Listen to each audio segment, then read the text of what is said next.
کلا بل لا تکریمون الیتیم، اللہ فرماتا ہے نہیں، یہ مال ملنا یا چھیننا اس کے اوپر واویلا یا خوشی نہیں، اصل مسئلہ ہے کہ تم یتیم کا اکرام نہیں کرتے ہو. ولا تحاضون علی طعام المسکین، اور مسکینوں کو کھانا کھلانے کی ترغیب نہیں دلاتے. جس کے پاس مال آیا ہوا ہے وہ لے کے بیٹھا ہوا ہے. یہ مال اس لیے نہیں تھا کہ خوشیاں مناؤ کہ اللہ کا بڑا فضل ہے، یہ اس لیے تھا کہ خرچ کرو غریبوں پہ. وَتَأْكُلُونَ التُّرَاثَ أَكْلًا لَمًّا، اور چٹ کر جاتے ہیں میراث کا سارا مال. یعنی باپ مرتا ہے تو بڑا بیٹا بہنوں کی جائیداد بھی ہتھیا لیتا ہے. وَتُحِبُّونَ الْمَالَ حُبًّا جَمًّا، اور مال اور دولت سے حد درجے کی محبت کرتے ہو. کلا اذا دکت الارض دکن دکا، یقیناً وہ دن آنے والا ہے جس دن زمین کوٹ کوٹ کے برابر کر دی جائے گی. یہ فلیٹ کر دی جائے گی زمین، یعنی پھر یہ پوری زمین ہی میدان محشر بن جائے گی. وجاء ربک والملک صفا صفا، اور اس زمین پہ اللہ اور فرشتے قطار در قطار اتر آئیں گے. اللہ اپنی شان کے لائق اس دنیا پہ اتر آئے گا، اس کی تمثیل کوئی بیان نہیں ہو سکتی. وجیء یومئذ بجہنم، اور جہنم بھی لے آئی جائے گی میدان محشر میں. اوئے ہوئے ہوئے،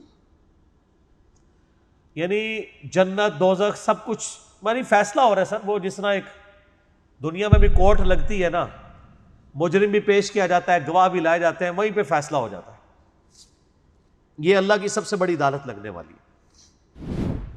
یومئذ یتذکر الانسان وانیٰ لہ الذکریٰ، اس دن انسان کو سمجھ آئے گی، یعنی وہ سوچ رہا ہوگا یار دنیا میں نے کاش نیکی کی روش اختیار کی ہوتی.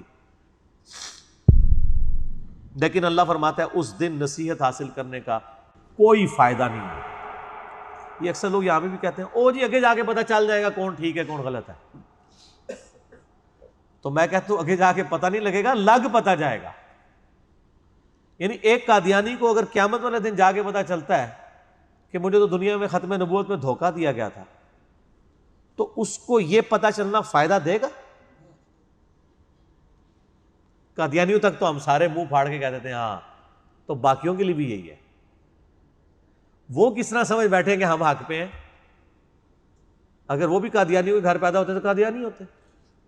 تو آج اگر کوئی بریلویوں کے گھر پیدا ہوا، اس نے کیوں ایزیوم کر لیا کہ بریلوی ٹھیک ہے اور باقی سارے غلط ہیں، دیوبندی ٹھیک ہے اور باقی سارے غلط ہیں، اور اہل حدیث ٹھیک ہیں اور شیعہ ٹھیک ہے اور باقی غلط ہیں؟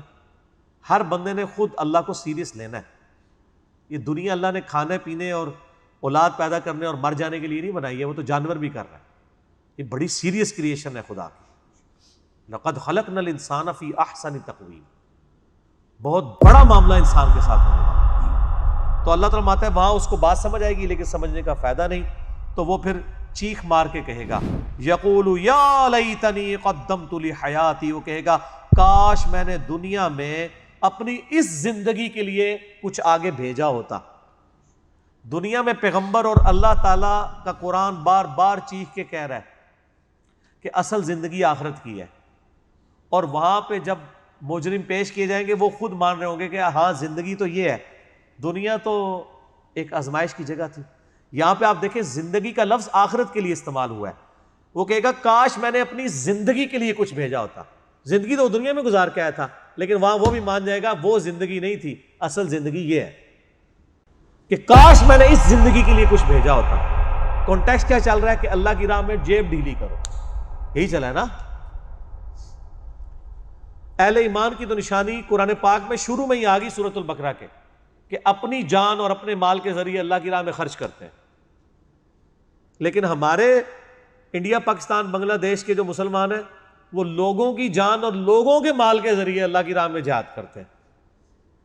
کتنا فرق ہے. مال کی محبت اللہ نے رکھی ہے انسان میں.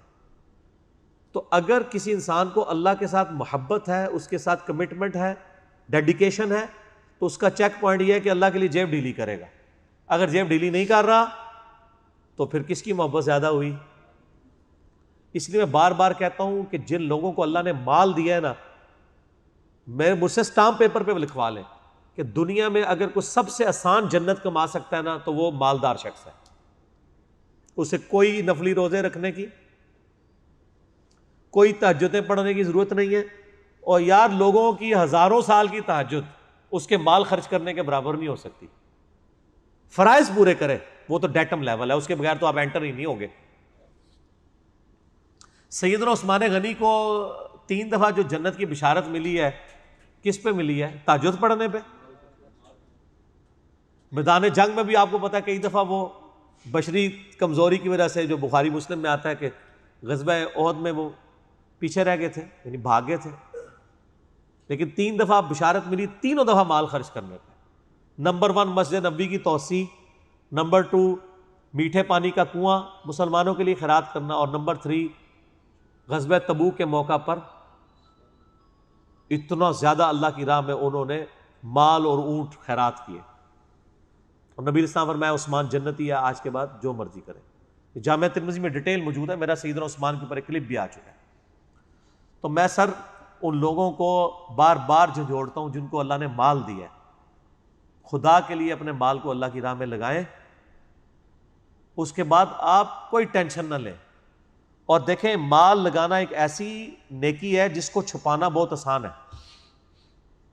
جس کو آپ دے رہے ہیں اس کو پتہ ہے یا آپ کو خود پتہ ہے، جب تک آپ کسی تیسرے کو نہ بتائیں. اس میں بس آپ نے یہی نیت کرنی ہے کہ آپ نے ڈنڈورا نہیں پیٹنا، ریاکاری نہیں کرنی. باقی اس میں خشوع خضوع کی، وضو کرنے کی، ترجمہ یاد ہونے کی، توجہ ہونے کی، اللہ کو مستحضر رکھنے کی کوئی ضرورت ہی نہیں پڑتی. نیکیوں کے ساتھ تو یہ چیزیں بہت جڑی ہوئی ہیں نا. تہجد کے بعد کوئی اٹھ بھی جائے تو وہ پورے پروٹوکول کے ساتھ نماز کیسے پڑھے گا؟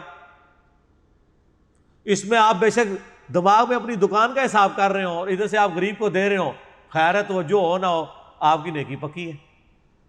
یہ دنیا میں کوئی نیکی ہے. اسی لیے قرآن پاک میں سب سے زیادہ جس نیکی پہ زور دیا گیا نا نماز کے بعد، وہ اللہ کی راہ میں انفاق فی سبیل اللہ.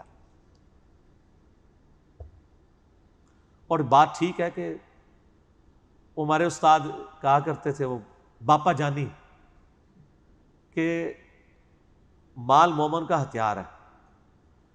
آج کے دور میں دعوت و تبلیغ کا کام بھی مال کے بغیر نہیں ہو سکتا. یہ نہ سمجھے میں آپ کو کوئی اپیل کر رہا ہوں کہ میری کوئی چندہ بک ہے. سر جدھر ہے اتھے ہی دیو.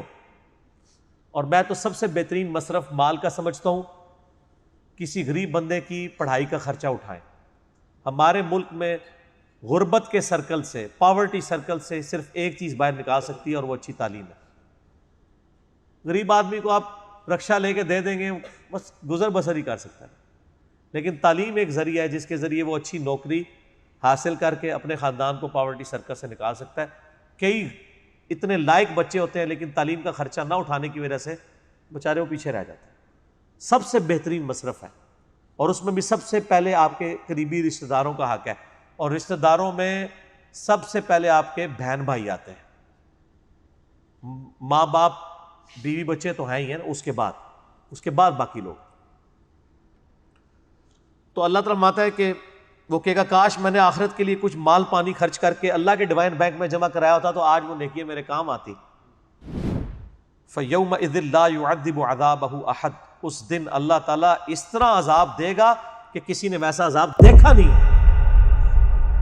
کچھ بھی ہے تیرے محبوب کی امت سے، اے بھی پڑھو امت. وَلَا يُوثِقُ وَثَاقَهُ أَحَدٌ، اور ایسا باندھے گا، ایسا قید کرے گا انسان کو کہ کسی نے ایسی قید نہیں دیکھی ہوگی. ظاہر ہے آپ چھڑوا ہی نہیں سکتے. دنیا کی جیلیں تو آپ توڑ بھی سکتے ہیں، دنیا میں آپ رشوت دے کے چھوٹ بھی سکتے ہیں، اللہ سے بھاگ کے کہاں جائیں گے؟ اللہم اجرنا من النار، آمین.